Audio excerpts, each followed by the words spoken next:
Yo, oh, oh, oh, yeah.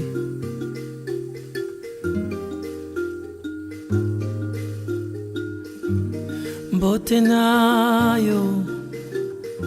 yo moto zana boyebi yango na ye poyo kabelanga luba. Heureux sommes-nous de vous savoir toujours aussi nombreux devant vos petits écrans à cette heure de la soirée pour suivre votre émission, votre chronique littéraire Pensée congolaise. Mesdames et messieurs, bonsoir et merci pour votre attention à cette chaîne. Ce soir, nous avons un réel plaisir de recevoir pour vous sur ce plateau de Pensée congolaise 3 écrivains majeurs, je veux dire, qui sont venus ici sur ce plateau de Pensée congolaise pour nous présenter leurs œuvres, mais aussi pour parler de ce qui les amène ici à Kinshasa.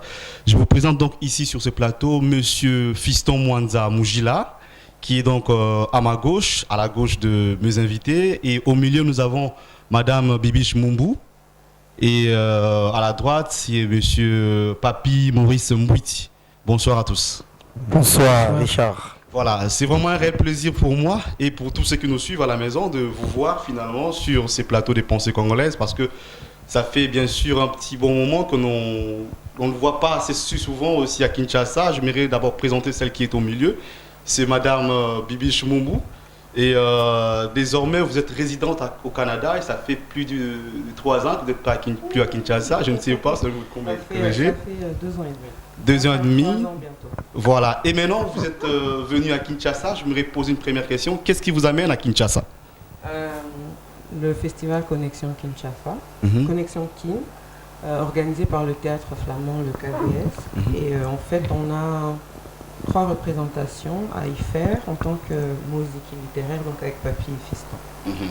Voilà, Connexion Kin, et à votre gauche, c'est Fiston Mwanza. Fiston Mwanza, Oui, vous êtes en Autriche. oui, je suis basé à Graz, en Autriche, oui. Voilà, et vous venez à Kinshasa pour le même festival. Pour le aussi, même avec, festival, avec Papi Mbouiti. Mbouiti. Voilà, alors on va parler un peu de ces festivals, mais je m'aimerais revenir pour faire une petite présentation de Fiston. Fiston, vous êtes Fiston Mwanza, oui. médaille d'or aux Jeux de la francophonie. La francophonie, 6e jeu de la francophonie à Beyrouth. À Beyrouth. Alors, ce qui m'étonne un peu si souvent, c'est de savoir qu'en RDC à Kinshasa, on a un jeune qui a eu à remporter les grands prix, qui est pratiquement médaillé d'or aux Jeux de la francophonie. Mais rarement, quand on parle de vous ici à Kinshasa, rares sont ceux-là, ces jeunes écrivains qui s'intéressent à l'écriture, ou même tous ces écrivains congolais qui ignorent qu'il y a un écrivain qui a eu à remporter ces prix. Qu'est-ce que ça vous fait de ne pas être aussi connu ici à Kinshasa, je dirais même en RDC? Moi, c'est l'étonnement de savoir que ça se passe comme ça, mais en même temps le fait d'avoir la médaille, cette médaille me permet de ne pas laisser tomber, de continuer à travailler, parce que la littérature c'est ça, c'est un travail personnel, donc j'écris d'abord pour moi et pour ceux qui me lisent, et donc moi à mon niveau, aussi longtemps que je suis pas, j'ai cette envie-là, cet engouement de poursuivre mon écriture, ça se passe comme ça. Donc je pense que des fois les gens ont besoin du temps pour voir comment l'écrivain est, parce que je suis à l'état embryonnaire. Peut-être d'ici 2 ans, 15, 10 ans, il y aura un engouement, une attention particulière par rapport à ce que je fais. C'est ici ce qui est important, le fait que les gens aiment voir comment la personne, l'écrivain, naît, grandit. Ce qui est important, c'est cela. Nous pensons que déjà vous êtes en train de grandir, parce que vous nous venez sur ces plateaux de Pensée congolaise avec, je vois ici plus de 3 publications déjà à ce niveau. Il y a Craquelure qui est un recueil de poèmes. De poèmes. Il y a aussi c'est un recueil de poèmes aussi, Le fleuve dans le ventre. Oui, c'est un recueil de poèmes, Le fleuve dans le ventre, Der Fluss in Bord, en édition bilingue français-allemand. Voilà, ces livres sera publié en ce mois de juin. Oui, la sortie officielle, c'est le 26 de ce mois. Oui. Alors, félicitations. Après cela, il y a aussi une autre publication que vous avez faite avec Le Prisonnier. Le Prisonnier, toujours en Autriche. Oui, Nardamsturm, après l'orage. Donc, c'est à lui. J'ai fait pendant plus d'1 année des ateliers d'écriture en milieu carcéral. Et ça, c'est mes textes et les textes des prisonniers, des détenus. D'accord. Et cette émission, je le disais tantôt au début de cette émission, que nous allons plus parler un peu à bâton rompu. Le thème central que je proposais pour échanger avec vous, c'est celui du réveil de la littérature congolaise. Puisque souvent, quand je reçois des invités sur ce plateau, on parle un peu plus de la léthargie qui connaît aujourd'hui notre littérature, qui connaît aujourd'hui nos belles lettres congolaises. Mais avec vous, nous avons un certain constat qu'il y a un réveil qui vient avec, dans ce monde de la littérature congolaise, mais plus avec ce que vous avez eu à mettre en place. Vous avez mis en place une sorte de collectif que vous appelez Musique littéraire. Là, je pose la question à Bibiche et je pense bien que Papy va renchérir dessus. Musique littéraire, comment est né ce collectif d'écrivains? Mais c'est justement parti du fait qu'on s'est délocalisé. Et je pense que Fiston, en fait, il est très modeste. Dire qu'il n'est pas connu à Kinshasa, c'est quand même... Fiston est très connu à Lubumbashi, c'est là où il a grandi. Tout à fait. Et donc c'est normal, à Kinshasa, avec lui et Papy, on a fait des sessions d'écriture. On faisait ça toutes les fins de semaine, qui s'appellent les écritures quinoa. Donc c'est là que c'est parti. À un moment donné, quand moi je devais partir au Canada et que Fiston s'en allait aussi, on a voulu garder comme un lien qui nous resterait, un espace qui serait le nôtre pour qu'on puisse écrire juste. Il fait froid au Canada, hein, ça fait vraiment très froid et pour moi ça a été très bénéfique aussi dans le sens où c'est comme un peu le feu qui vous tient au chaud. Et donc l'idée c'était d'écrire de 3 lieux différents qui sont 3 continents différents parce que Papy est resté à Kinshasa entre guillemets, donc c'est un peu l'Afrique, moi je suis au Canada, ça fait l'Amérique, on est ambitieux, c'est comme ça. Et Fiston est à Graz, il est en Belgique, ça fait l'Europe. Et donc on a gardé ce triangle-là littéraire. On a eu un partenariat avec Africulture qui nous a permis de publier nos textes, on va dire nos bûches pour nous tenir au chaud. Et donc on a gardé ça et c'est vrai qu'on a commencé à écrire, ça fait 2 ans et demi à peu près, on a 15 thèmes différents, on a 45 textes et justement ce réveil-là fait que le gros défi c'était de montrer que les Congolais lisent. On dit toujours que les Congolais ne lisent pas, eh bien ils lisent et on retournerait dans nos écoles respectives aussi pour pouvoir, quand on aura relié tous ces textes-là, les donner, les distribuer. L'idée, c'est ça, c'est vraiment de les distribuer. Parce que je me souviens qu'avec l'apparition de Samantha à Kinshasa, moi, j'ai pu faire des ateliers d'écriture au lycée Motema Mpiko avec les élèves. Et c'est possible. Les gens sont là, ils sont juste en attente, il faut juste leur proposer des choses. Voilà, des ateliers d'écriture et tout ça, c'est ce qui constitue bien sûr ces réveils-là. Papy Mbouiti, par rapport au collectif Musique littéraire, comment est-ce que vous vous organisez alors pour ensemble ces textes, pour le publier? Qui a lancé l'idée pour la naissance de ce collectif? Qui a lancé l'idée? Je veux dire que c'est... Comme on le disait, pour expliquer, c'est-à-dire que le sort en était jeté. Oui. Donc, nous nous sommes retrouvés, nous nous apprécions, nous nous estimons, nous nous aimons beaucoup. Et nos écritures, vous savez, l'écriture, comme m'a dit Fiston, c'est quelque chose de personnel, d'intime, mais aussi... on a accepté de mettre, je veux dire, entre parenthèses, la nudité de l'écrivain à la confrontation du regard des autres. Parce que on n'a pas un mentor spécial qui doit corriger nos textes. Donc en même temps, entre nous, nous faisons beaucoup de censure. Et en cette matière-là, on ne blague pas. Lorsque le texte, on sent que le texte est, on va dire, pas très efficace ou moins abouti, et on dit non, ce texte-là, voilà. Et ça nous aide. Donc il faut dire qu'on a commencé déjà depuis les sessions d'écriture, et lorsqu'il y a eu cet éparpillement autour de ce monde, comme dit Bibiche, de cette ronde terre, en ce moment-là, nous avons voulu maintenir le lien, c'est-à-dire nous avons toujours gardé le lien. Et l'idée est revenue de dire que, et si on écrivait encore, je me dis que j'aurais contacté Bibiche et Fiston, alors on dit, on le fait pas. Alors, en fait, c'était pont littéraire. Le premier, c'était le pont littéraire. C'était, en ce moment-là, j'étais à Limoges, Graz, Limoges et Montréal. Après, ça fait pas, le pont, c'est vrai, mais ça fait pas nous. C'est-à-dire que ce qui est nous, c'est musique. Musique qui sont même une identité congolaise. Et là, nous trouvons un sens à ce que nous faisons. D'où est partie Musique Littéraire. Et le collectif existe de manière formelle depuis 2 ans, mais il existe de manière informelle depuis 5 ans. C'est-à-dire que l'idée était déjà là et le besoin était là de continuer à travailler ensemble. Et de ce même Musique Littéraire est né même le texte ici utilisé indépendant qui a été présenté à Limoges, à Kinshasa, à Lubumbashi, qui a été publié par Africulture, qui a même aussi été publié par Africa.org, traduit en allemand, qui a été publié en flamand avec les Belges. Donc déjà, il y a eu ça.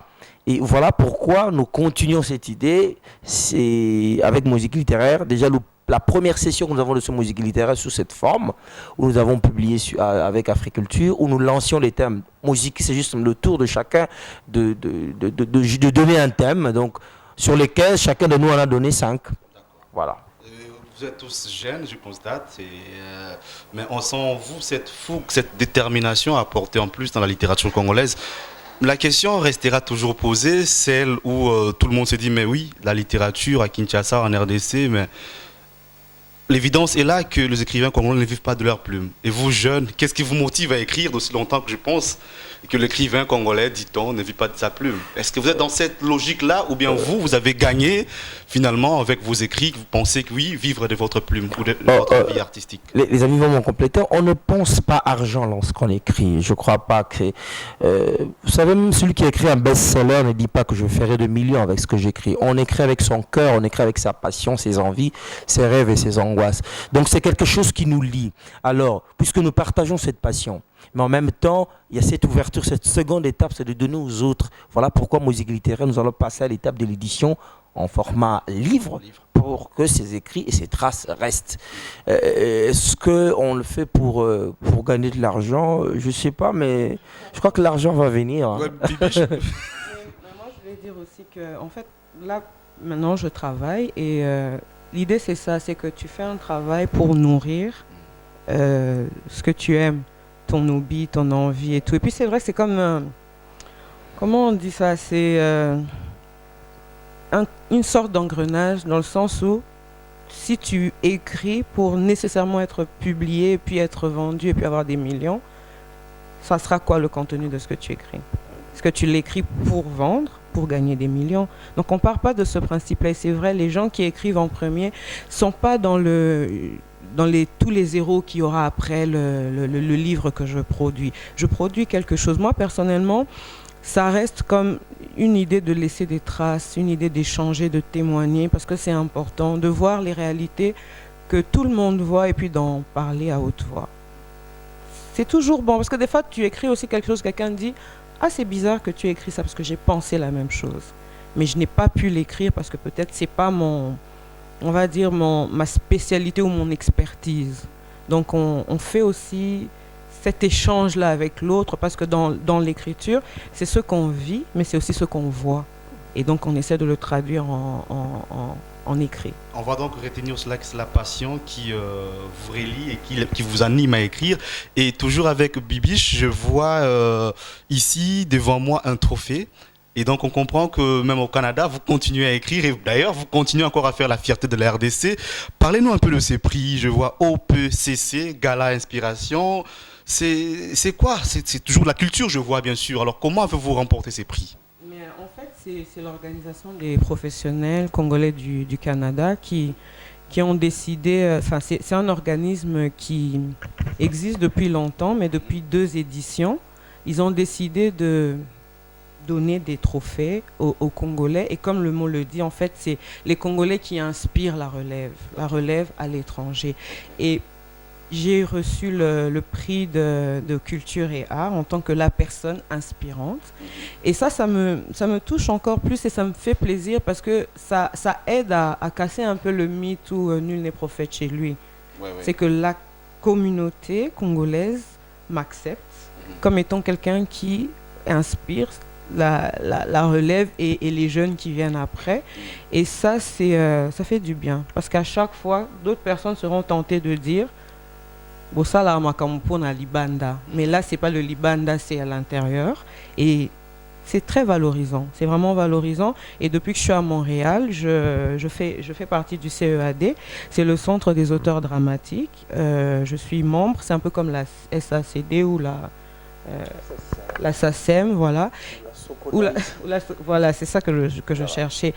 Et ça permet aujourd'hui que ce que j'écris en théâtre puisse être joué à Montréal, puisse être représenté par les théâtres là-bas. J'ai droit à un conseiller artistique qui peut relire mon texte, qui peut me conseiller et m'aider dans une direction ou dans une autre.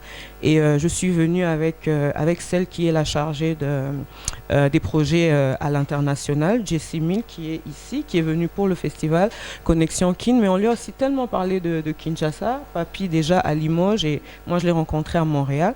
Donc elle a eu envie de venir à la rencontre de cette ville-là. Donc on arrive aussi à ramener du monde et ça fait plaisir. Ça fait plaisir et à nous, ça fait vraiment plaisir de savoir que la RDC est toujours à l'honneur, même sous d'autres cieux. Et donc félicitations encore pour ces prix. Et donc continuez sous la même lancée. Et Fiston Mwanza, médaille d'or, je dirais toujours cela parce que c'est une fierté d'avoir un jeune comme vous qui aille finalement confirmer que le jeune Congolais savent écrire, que la littérature congolaise est toujours en avant. Et avec cette publication, je vais lire un extrait de Craquelure parce que c'est une émission littéraire. Vous écrivez à la page 37 un texte que vous intitulez Ubiquité. Ubiquité, vous écrivez: les lieux est un hasard. Je m'engendre et j'engendre mes espaces de vie à tout bout de champ. J'appartiens au monde comme le monde m'appartient, donnant, donnant. Pourrions-nous vous inscrire dans le cadre de ce qu'on appelle aujourd'hui des écrivains monde, Fiston Mwanza? Ouais, je pense que écrivain monde, c'est juste une étiquette. Mais je pense que même quand quelqu'un quitte son pays, il est en France, en Belgique ou partout, n'importe où, cette personne-là demeure rattachée, liée à son pays. Parce qu'on part, mais on est né dans un pays, on porte un nom, parce que le nom est un musée, oui. On porte une culture, c'est-à-dire qu'on peut aller n'importe où, mais on sera lié d'une certaine manière à son propre pays, qu'on change de nationalité ou qu'on change de nom. Et c'est-à-dire que moi, je me considère comme un écrivain, pas comme écrivain monde, parce que j'esquive souvent les étiquettes. Et moi, je me considère comme un écrivain. Et le fait de vivre là-bas ne change rien à mon identité parce que je suis parti, j'ai emporté avec moi ma culture, mon pays, mon identité. Et là-bas, j'essaie comme mes racines sont plantées au Congo, et là, j'essaie de digérer ce qui est important à ma constitution. Et donc, je suis parti, je suis revenu, c'est-à-dire qu'étant à l'extérieur, on essaie toujours de jeter un pont entre moi et mon pays, voilà. Toi et ton pays, tu étais au Katanga, Kinshasa, Kinshasa, Autriche. Aujourd'hui, tu sillonnes presque partout le monde. Tu es dans presque tous les festivals littéraires, tous les grands événements littéraires à travers le monde. Et est-ce que le jeune Congolais qui t'observe, ceux qui t'apprécient, peuvent s'identifier à toi ou attendre quelque chose de toi comme apport aujourd'hui? Oui, parce que je reçois par exemple, il y a beaucoup de choses qu'on a eu à faire, que ce soit au pays ou à l'étranger. Parce qu'à l'étranger, je travaille souvent dans le milieu de jeunes. Parce que j'ai fait j'anime des ateliers d'écriture et il y a même des jeunes Congolais qui écrivent en allemand qui viennent aussi avec leurs textes. À Lubumbashi, je suis très présent dans le milieu littéraire par rapport à certains projets. Par exemple, ce livre, je travaille pour des revues littéraires. Et ça, c'est une revue, Lichtungen, qui signifie clairière.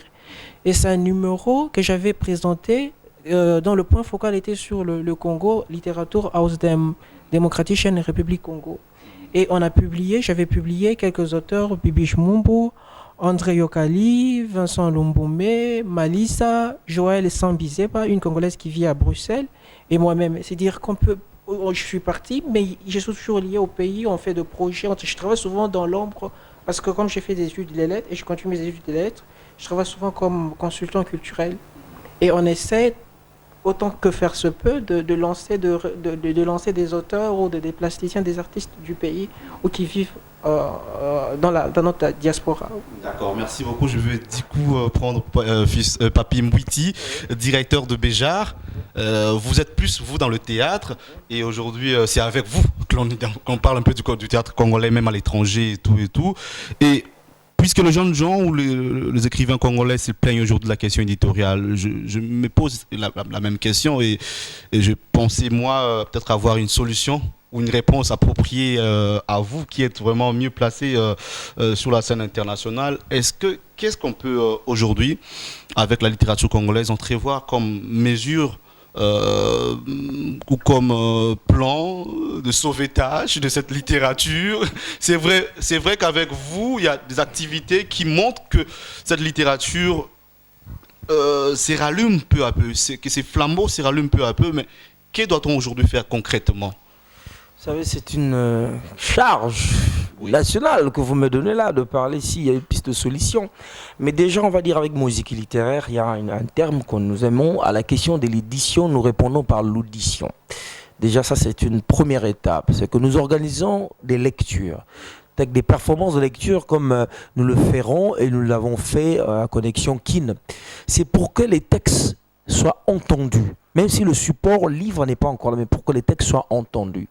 Ce que le défi, comme on dit, comme on cesse de le dire, qu'il est difficile d'avoir le silence à Kinshasa. C'est-à-dire, quelqu'un disait que c'est difficile de faire de la poésie à Kin. Alors, nous essayons de trouver ce moment-là de silence pour ne fût-ce que écouter. Ça, c'est une première partie, une première étape. L'autre étape, c'est des organisations, on va dire, locales. Commencer par des publications accessibles et que, vous savez, le premier texte que Bibi Chmoumou publié, c'est Mes Obsessions, c'est en forme de cahier. Hein. Même le premier texte, si vous allez à Brazzaville de Sonny Laboutancy et tout, c'était des cahiers. Revenons à ce matériel de cahier de publication et maintenant, faisons la promotion de la circulation des lectures et de nos auteurs. Vous avez été avec moi en étonnant voyageur, je n'ai rien contre les amis d'en face, mais vous voyez comment on fait l'apologie des auteurs brazzavillois congolais,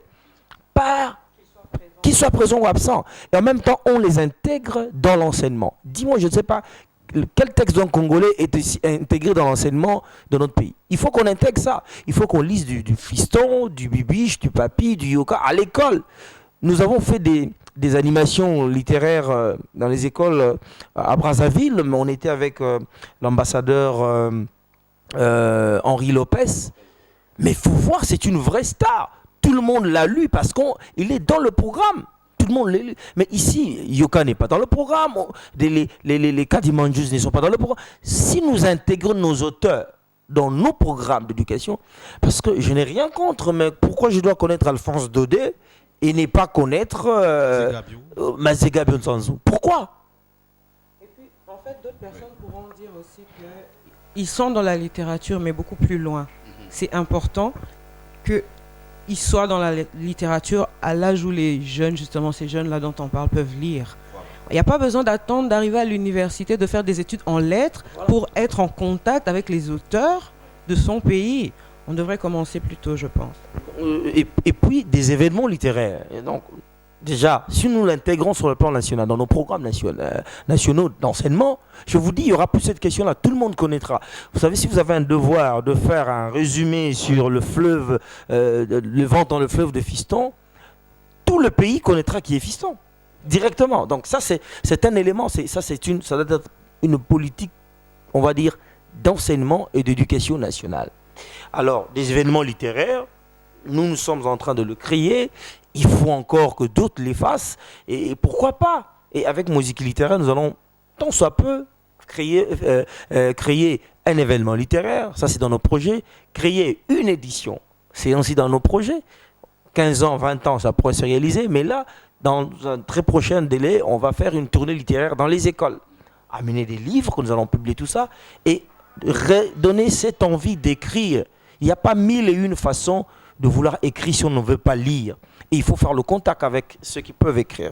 Je pense aussi que ça nous aiderait nous-mêmes à nous améliorer, dans le sens où on aura à être critiqué par nos lecteurs. Exactement. C'est nos lecteurs qui nous critiqueront. Ça ne sera pas quelqu'un qui se réveille un matin et qui dit « tu ne fais pas bien ce que tu fais ». Non, ça va être ceux qui lisent, qui diront « c'est trop ci, c'est trop ça, il manque ceci, il manque cela. Parce qu'à l'école, il y a eu comme un travail de critique de l'œuvre de X qu'il fallait faire. Et donc, ça va être ces jeunes-là qui sont supposés être la relève, qui sont supposés être, l'avenir de demain, qui nous diront, qui nous mettront à partie ce genre d'émission. Ce serait vous, ce serait un jeune qui a lu le livre, ce serait un auteur, et puis il poserait des questions. Quand tu as écrit telle chose, à quoi pensais-tu? Pourquoi tu abordes tel sujet? Pourquoi tu parles de ci et tu ne parles pas de ça? Parce que c'est vrai, une œuvre artistique est toujours subjective. On essaye de lui donner une objectivité. Moi, je ne le dirai jamais assez. Le regard de Yokali Mudaba sur Kinshasa, c'est son regard à lui. Celui de Papi Mbiti, c'est le sien. Celui de Bibiche, c'est le mien.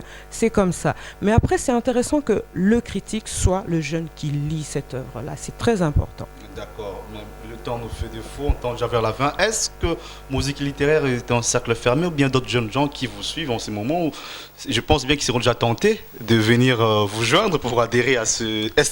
Les portes sont déjà ouvertes ou bien vous analysez d'abord, vous préparez d'abord autre chose pour des adhésions ou bien comment voir l'avenir avec musique littéraire? Resterez-vous toujours en trio ou bien Fiston Mwanza, est-ce que... Jusqu'à maintenant, nous n'avons jamais pensé à ce fait-là, oui. Mais on est assez ouvert parce que Moziki, c'est bien intéressant avec Moziki, c'est qu'on veut faire quelque chose de national, oui. Quelque chose d'ouvert parce que nos textes sont publiés sur Africulture.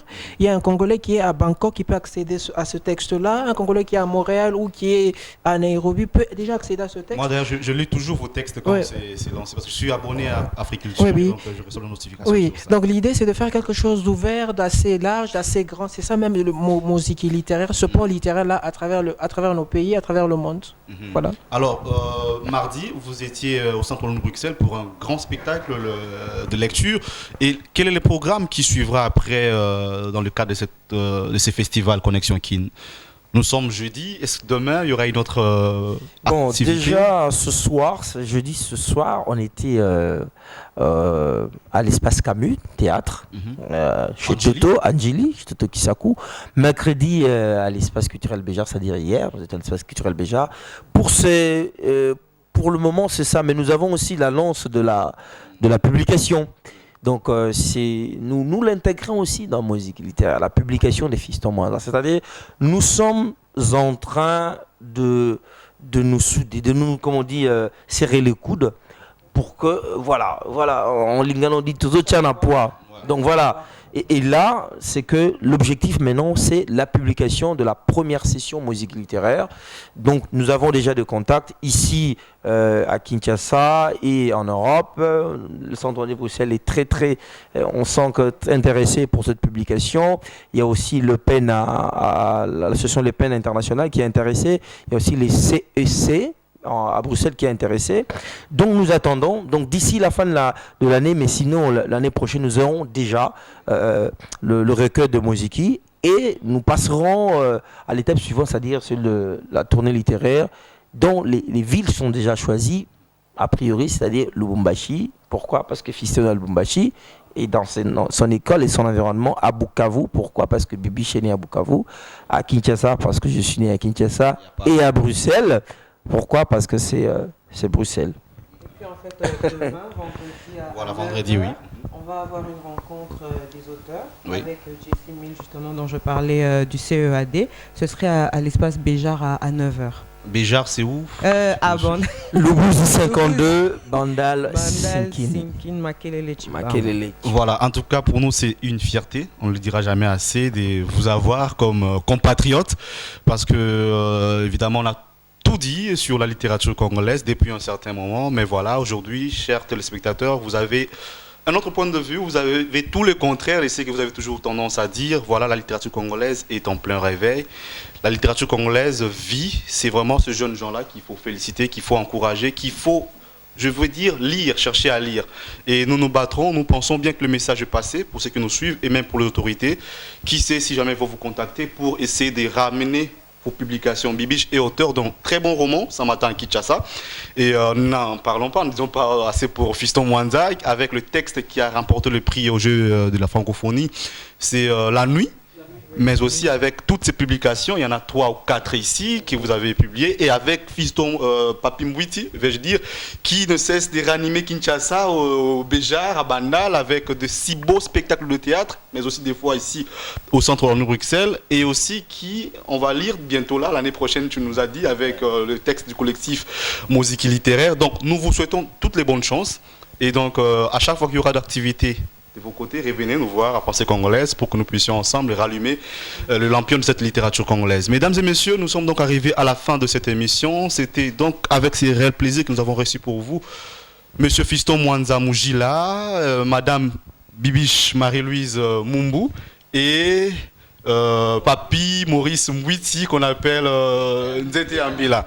Voilà, donc cette émission, vous aurez la rediffusion demain, vendredi à 11h15. Et dimanche à 9h aussi. Et qui sait si le jeudi prochain, nous aurons encore d'autres écrivains jeunes ou des poètes ou bien des auteurs de C. Donc à vous, n'hésitez pas de nous contacter. Si vous voulez bien sûr entrer en contact avec les auteurs qui sont là, le numéro est affiché au bas de vos petits écrans, ou entrer en contact avec nous par notre adresse email et nous vous passerons leurs coordonnées et ce sera toujours avec le même plaisir. Donc d'ici là, portez-vous bien et très bonne lecture chez vous. Merci.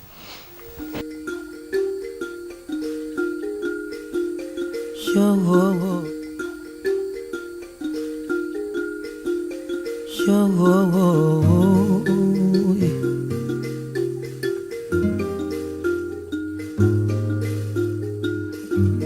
Mbote na yo moto zana boyebi yango na ye po yo kabelanga